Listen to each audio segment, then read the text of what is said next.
द्वैत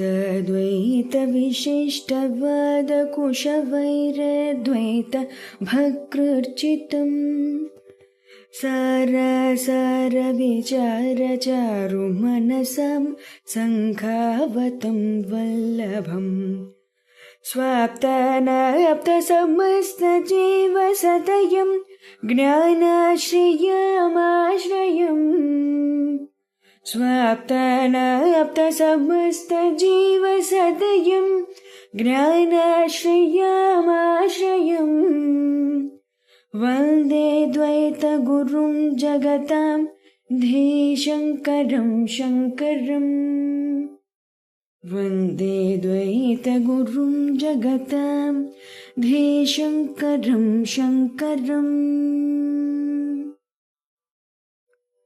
श्रुतिस्मृतिपुराणानाम् आलयं करुणालयम् श्रुतिस्मृतिपुराणानाम् आलयं करुणालयम् नमामि भगवत्पादशङ्करम् नमामि भगवत्पादशङ्करं लोकशङ्करम् लोकशङ्करम्।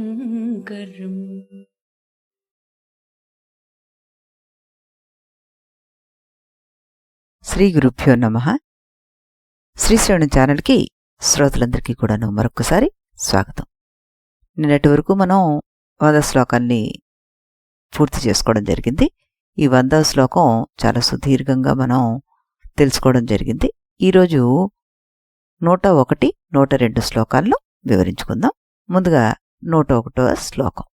ధీమాత్ర కోపాధిరశేష సాక్షి న లిప్యతే తత్కృత కర్మలేపైః యస్మాదసంగస్తత ఏవ కర్మభిః న లిప్యతే కించిదుపాధినా కృతైః. ఇప్పుడు దీని ప్రతిపదార్థాన్ని తెలుసుకుందాం మనం.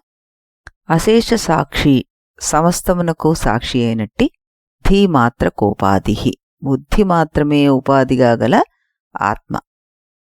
తత్కృత కర్మలేపై అని తీసుకుంటే ఆ బుద్ధి చేత చేయబడిన కర్మల యొక్క లేపములచే నా లిప్యతే, లిప్తుడు కాడు. యస్మాత్, ఏ కారణం వల్ల, అసంగః, సంగరహితుడో, తత ఏవ, ఆ కారణం వల్లనే, ఉపాధినాకృతై, ఉపాధి చేత చేయబడిన కర్మభిః, కర్మల చేత నా లిప్యతే, లిప్తుడు కాడు అంటూ చెప్తున్నారనమాట ఇక్కడ. అంటే అర్థం ఏమిటి దానికి? బుద్ధియే ఉపాధిగా కలిగినట్టు ఆ సర్వసాక్షి ఆ బుద్ధి చేసినట్టి కర్మలతోటి ఏ సంబంధమూ లేకుండా, ఆ కర్మలతోటి ఏమాత్రమూ అంటకుండా ఉంటాడు. అతడు అసంగుడు కాబట్టి ఉపాధికృతమైన కర్మలు అంటకుండా అతను ఉండగలుగుతున్నాడు అంటూ ఇందులో చెప్పడం జరుగుతుంది మనకి. అన్నారు అంటే బుద్ధి, కోపము మొదలైనవి అని అర్థం అనమాట. మనోవృత్తులు అంటారు కదా వీటిని. అవి అశేష సాక్షిగా ఉన్నాయి అంటే అన్నిటికీ అవే సాక్షిగా ఉంది, అది అంటుకోదు. కర్మలేపై, కర్మల ప్రభావం.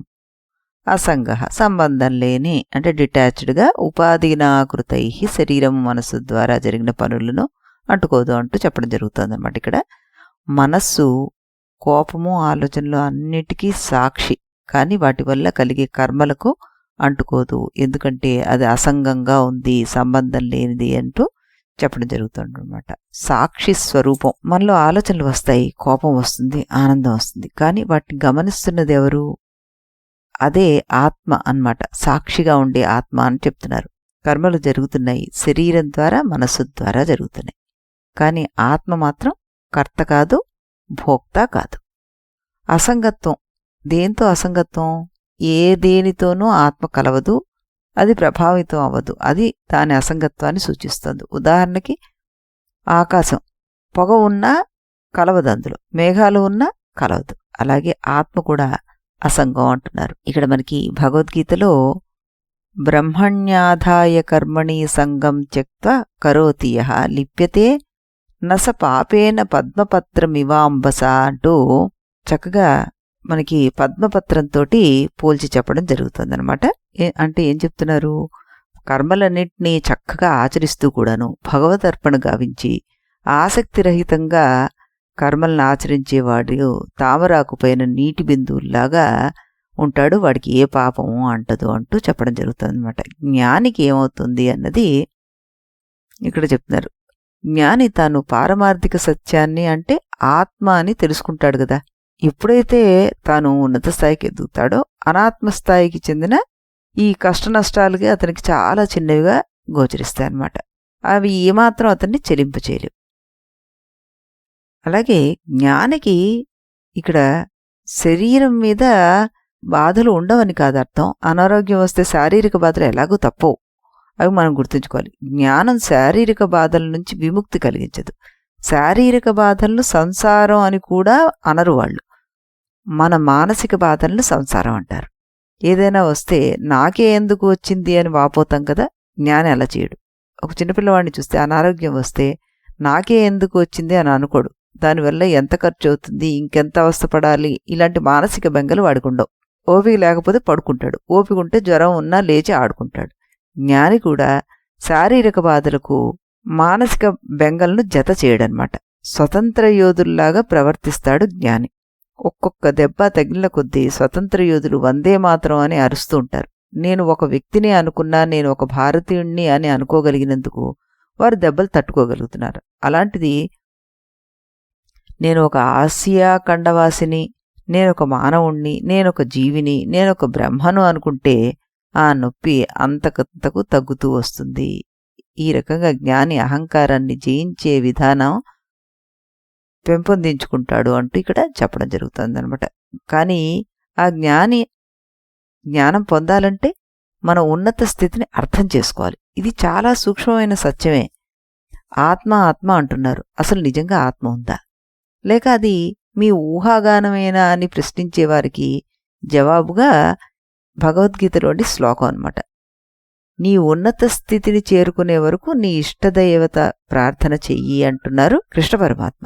అందువల్లనే మనం ప్రపంచం మీద ఆధారపడడం, దేవుని మీద ఆధారపడడం నేర్చుకుని దేవుని మీద ఆధారపడడం నుంచి ఆత్మ మీద ఆధారపడడం నేర్చుకోవాలి అంటూ చెప్పడం జరుగుతుంది. ప్రపంచం మీద ఆధారపడడం నుంచి దేవుని మీద ఆధారపడడం కర్మయోగంలో చేస్తాం మనం. దేవుని మీద ఆధారపడడం నుంచి ఆత్మ మీద ఆధారపడడం జరిగే దశ జ్ఞానయోగం. ఈ శ్లోకంలో కృష్ణ పరమాత్మ జ్ఞానయోగం నుంచి కర్మయోగానికి దిగొస్తున్నాడనమాట. ఎవరికైనా సరే దైవభక్తి చాలా తేలిక, అద్వైతం కష్టం. అద్వైతానికి త్వరగా రాలేనంటే మన శాస్త్రం ఎప్పుడూ బలవంతం పెట్టదు, తొందర పెట్టదు. మీకు కావలసిన సమయం తీసుకోండి, ఈ జన్మలో కాకపోతే వచ్చే జన్మలో రండి అంటుంది. కర్మాణి బ్రహ్మణ్యాదాయ అన్నారు ఇక్కడ. నీ ఉన్నత స్థితిని తెలుసుకోవాలి అంటే సగుణ బ్రహ్మ మీద ఆధారపడమంటున్నాడు కృష్ణ పరమాత్మ. బ్రహ్మణి అంటే సగుణ బ్రహ్మ. సగుణ బ్రహ్మ ఎవరో ఒకళ్ళు, మన ఇష్టమైన దేవతలు. నీ కర్మలన్నీ అర్పించాయనకి. ఈశ్వరార్పణ బుద్ధితోటి నువ్వు కర్మలను చెయ్యి. నిష్కామ కర్మ అయినా సకామ కర్మ అయినా అది ఈశ్వరుడు అర్పించి. కొంతమంది చూడండి, ఏదైనా సంస్థ నుంచి కొంత ధనం అవార్డుగా వస్తే మళ్ళీ ఆ సంస్థకి దాన్ని కానుకగా సమర్పించేస్తారు. కర్మను ఎలా ఈశ్వరునికి అర్పించాలి అన్న సందేహం కలుగుతుంది మనకి.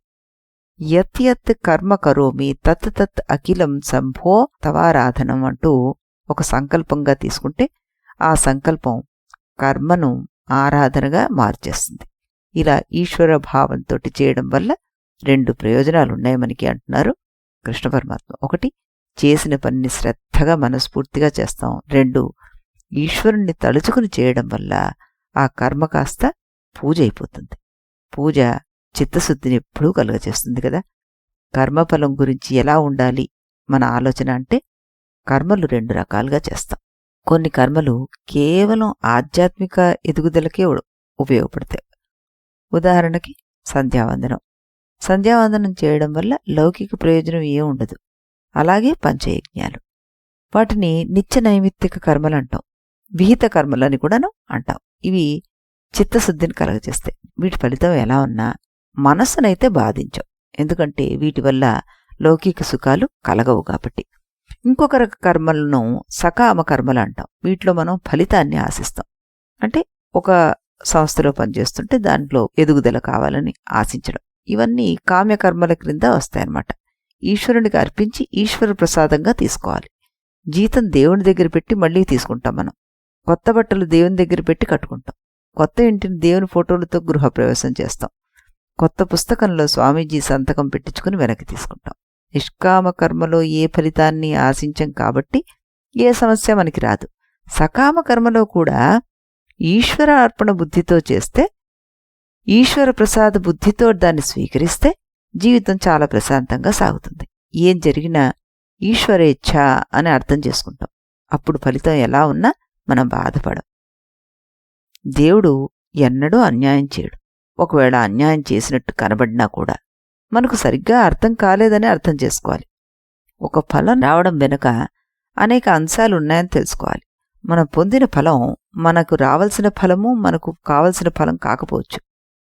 కర్మఫలం ఆశించకుండా దేవుడు అన్యాయం చేయడు అని అర్థం చేసుకుంటే భవిష్యత్తు గురించి ఆందోళన ఉండదు అంటూ సంగం త్యక్త్వా అని మనం ఇందులో చెప్పుకోవడం జరిగిందనమాట. లోకా సమస్త మమత్పౌత్రాస్య సుఖినో భవంతు అంటూ ఉంటారు. ప్రపంచం మొత్తంలో నా మనవడు సుఖంగా ఉండాలి. మనవడు సమస్త లోకంలో లేడా? కర్మయోగం అంటే ఆ మనవడు గురించి ప్రత్యేకంగా బెంగ ఉండదన్నమాట.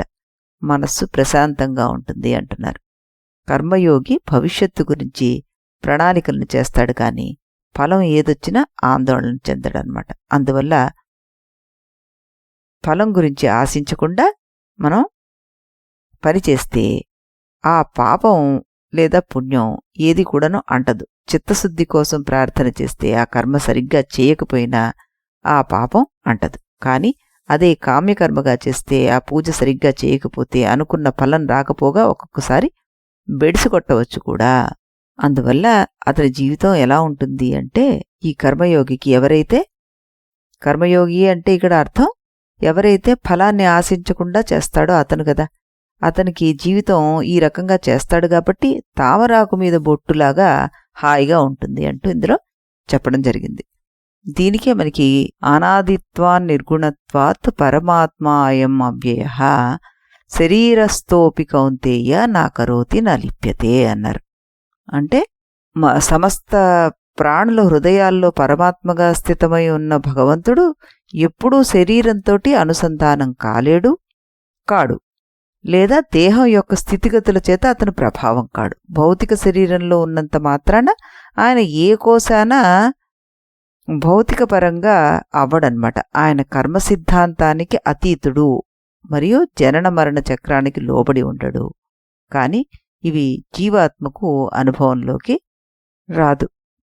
అలాగే మనకి ఉపనిషత్తు వాక్యం కూడాను దాన్నే స్పష్టీకరిస్తుంది. అసంగోహ్యాయం పురుష అంటే ఈ ఆత్మ అసంగము అంటే సంబంధం లేనిది అని చెప్పడం జరుగుతుంది. నా లిప్యతే లోక దుఃఖేనా అంటారు. అంటే ప్రపంచ దుఃఖాలు ఆత్మని తాకవు అని చెప్తారు. కర్మలు జరిగిపోతాయి, భావాలు వచ్చేస్తాయి, కానీ ఆత్మ మాత్రం సాక్షిగా మిగిలిపోతుంది. కాబట్టి కర్మ వల్ల అది బంధంలో పడదు అంటున్నారు. మన ప్రస్తుత సమస్య ఏమిటి అంటే, నేను చేశాను అనే అహంకారము, తప్పులు చేసేటప్పుడు గిల్ట్, ఇతరుల మాట వల్ల బాధ, ఇవన్నీ కూడాను కారణమవుతున్నాయి. మనస్సుని కర్మల్ని నేను అని అనుకుంటున్నాం మనం. ఇక్కడ సరి అయిన దృష్టి ఎలా ఉండాలి అంటే, పనులు జరుగుతున్నాయి, నేను సాక్షిని మాత్రమే అని అనుకోవాలి. బాధ్యతతో తప్పించుకోవడం కాదది, అవగాహనతోటి దూరం చేయడం అన్నమాట. పరిశీలన అంటే కోపం వచ్చినప్పుడు కోపం వస్తోంది అని చూడాలి మనం. అప్పుడు ఆత్మ అక్కడ సాక్షిగా అసంగంగా కర్మలకు అతీతంగా ఉందని అర్థం అవుతుందన్నమాట. ఈ రకంగా దీన్ని మనం అర్థం చేసుకోవడం జరిగింది. ఇప్పుడు మనం మరో శ్లోకాన్ని కూడా వినేద్దాం. సర్వవ్యాపృతికరణం లింగమిదం స్యాచిదాత్మనః పుంసః వాస్యాదికమివర్తక్ష్ణస్తేనైవాత్మా భవత్యసంగోయం. ఇప్పుడు దీని ప్రతిపదార్థాన్ని మనం తెలుసుకుందాం. ఇక్కడ ఏమంటున్నారంటే వ్యాసాధికము బాడిత మొదలగున్నది, తక్షహ ఇవ అంటే వడ్రంగి వలె, ఇదం ఈ లింగం లింగ శరీరము, చిదాత్మనః పుంసః అంటే చిదాత్ముడకు పురుషునకు, సర్వవ్యాపృతికరణము అంటే సమస్తమైన వ్యాపారాలకు సాధనముగా, స్యాత్ అవుతోంది, తేనైవ ఈ కారణం చేతనే, అయమాత్మ ఈ ఆత్మ అసంగం భవతి సంగం లేనిది అవుతోంది అంటున్నారు. ఇక్కడ వ్యాసాధికమివ అంటే ఇక్కడ చెక్కడానికి ఉపయోగించుకునే బాడిత అంటారు కదా, దానిలాగా అని అర్థం అన్నమాట. ఇక్కడ ఇప్పుడు దీనికి అర్థం ఏమిటి వస్తుంది? మొత్తం వడ్రంగివాడికి బాడిస అన్ని పనులకు ఉపయోగపడినట్లుగా మనకి ఈ లింగదేహం చిదాత్మ అయిన పురుషుని యొక్క సమస్త వ్యాపారాలకు అంటే అన్ని పనులకు ఉపయోగించే సాధనం కింద ఈ శరీరం ఉపయోగపడుతుంది. అందుచేతనే ఈ ఆత్మ అసంతమైనది అంటున్నారు. ఓన్లీ శరీరంతో దానికి పనికి మాత్రమే ఉపయోగించుకుంటోంది తప్పితే దాంతో దానికి ఏం సంగత్వం లేదు, ఇది మనం గుర్తించడం లేదు అని ఇక్కడ భావం వస్తుందన్నమాట. అంటే వడ్రంగి తన పనిముట్లతో పనిచేస్తాడు, కానీ అతడు పనిముట్లు కాడు కదా. అలాగే ఆత్మ సూక్ష్మ శరీరంతో పనిచేస్తోంది, కానీ అది దానికి అంటుకోదనమాట. సూక్ష్మ శరీరం పాత్ర ఏమిటి?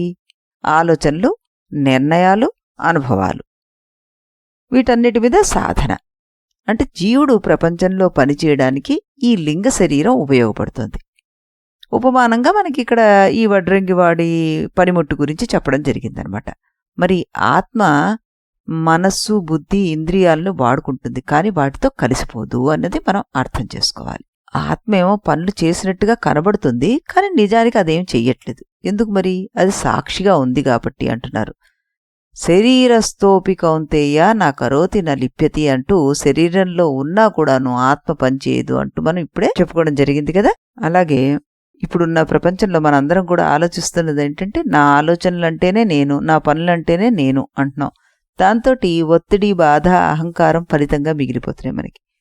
ఇవి కేవలం నా ఉపకరణాలు, నేను వీటిని వాడుకుంటున్నాను అని అనుకున్నప్పుడు, ఏ పని చేస్తున్నప్పుడు కూడా నేను చేస్తున్నానా లేదా ఇది జరుగుతోందా అన్న ఒక భావం తెచ్చుకుంటే సాక్షిభావం, ఆసక్తి, సమత్వం అన్నీ అందులో మెల్లిగా అభ్యాసం ద్వారా సాధించచ్చు అంటున్నారు శంకరుల వారు. సూక్ష్మ శరీరం ఒక సాధనం మాత్రమే, ఆత్మ అన్నది ఒక సాక్షి అంటున్నారు.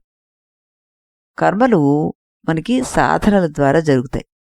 ఈ రకంగా మనం వీటికి ఆత్మతోటి సంగత్వం పెట్టకూడదు, ఉంచుకోకూడదు, అసలు ఉండదు దానికి అన్నది, బాడీకి కానీ అంతఃకరణాలకు కానీ ఉండదు అన్నది మనం తెలుసుకోవాలి అంటూ చెప్పడం జరుగుతుంది అనమాట.